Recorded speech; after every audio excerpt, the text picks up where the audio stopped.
Bismillahirrahmanirrahim. My name is Faryal Khan and I am from Department of Microbiology, Gujarat University of Science and Technology, Gujarat, Pakistan.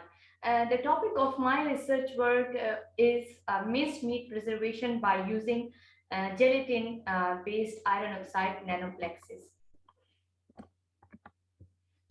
These are the content slide which I will discuss one by one. So let's have a start with introduction slide.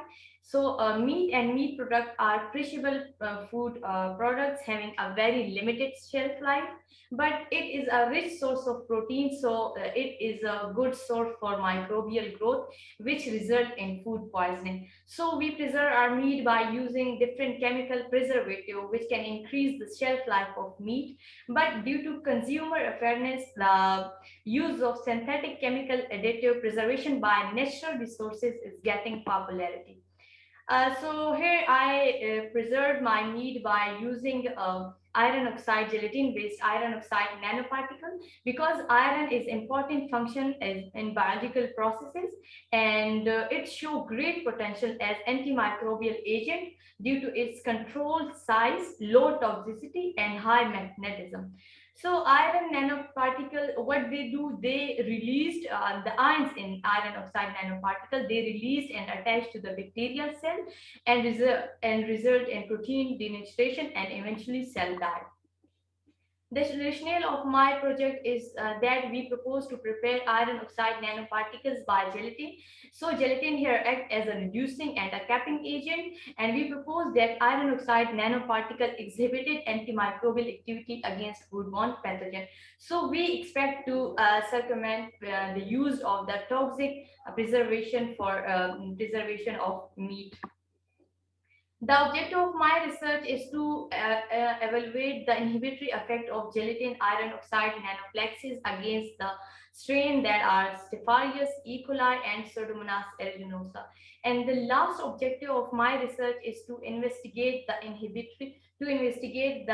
preservative effect of gelatin iron oxide nanoplexes on beef. The material and method here, I used the 15 food samples that were collected from bakery store in district Kohar, and then I did cereal dilution and then grown on nutrient agar, and then incubated for 24 hours. And after that, I do the gram staining for further identification of my isolated of my strains, and for that I did microscopy and biochemical test. The biochemical test I will discuss in next slides. So the second step is to prepare the gelatin iron oxide nanoplexes. For this, I did mix the two salts that were iron sulfate and iron oxide, and then I add the gelatin and ammonia.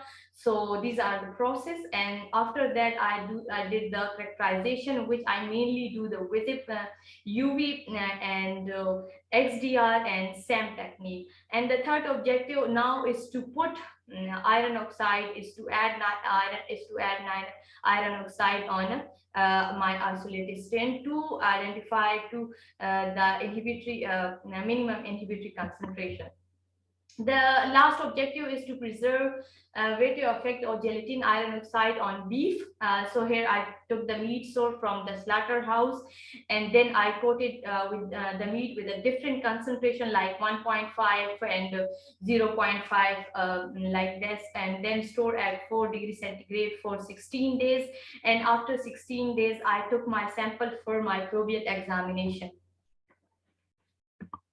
Now the result, I have taken the 15 food samples for the isolation of Staphylococcus E. coli and Pseudomonas by using the different biochemical tests. And in this, I concluded that the E. coli was the most predominant in bakery sample, followed by Staphylococcus and Pseudomonas. And these are the microscopic images of my isolated strains. And these are the biochemical tests that I will perform for the identification of my desired for my isolated strains. And the test that I will use was catalase, oxidase, citrate, coagulase, indole, and methyl red. And how I know that my nanoparticles were prepared. When I added the two salts together, the color become orange, and when I add the ammonia and gelatin, the color become black, which indicates that the preparation of my iron oxide nanoparticle. These are the characterization images of my nanoparticles. The first a graph indicate that the wavelength of my nanoparticle, and the reference is strain is 240 somehow. And second is the XDR pattern. So we know that the XDR pattern show XDR pattern actually shows the crystal behavior, while the third image is the same micrography technique, which shows that the size of my nanoparticle, which is about 15 nanometer. These are the MSC of my desired nanoparticles against bacteria. So the zone of inhibition I will discuss is in our next slide, that is the graph.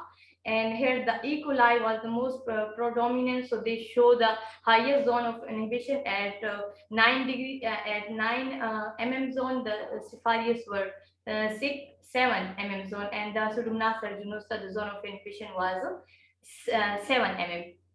And the different concentration that I were used was 100 microliter, 50 microliter, and 25 microliter. So the 100 microliter show the best zone of inhibition. And these are the last slide where I prepared my nanoparticle for the preservation of the gelatin iron oxide nanoparticles. So what I concluded from this graph is that at initial date, there was no significant difference between the sample of control and other treated sample. The total viral count in control significantly increased with the increment of a time period at 4 days, and crossed in limit up to 7 CFU per gram at 16 days, while the treated sample retarded the growth of total viral count during the whole period of time storage. The sample with 1.5% treatment shows significantly lowered total viral count at day 8 and 16. And the conclusion of I concluded my research work is that on the basis of that, it suggests that the preparation of iron oxide nanoplexes using gelatin, which is a less toxic, inexpensive, and safe.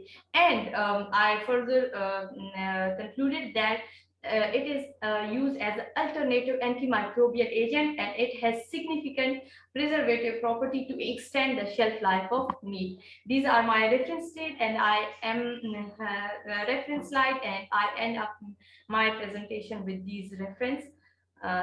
So thank you for your attention.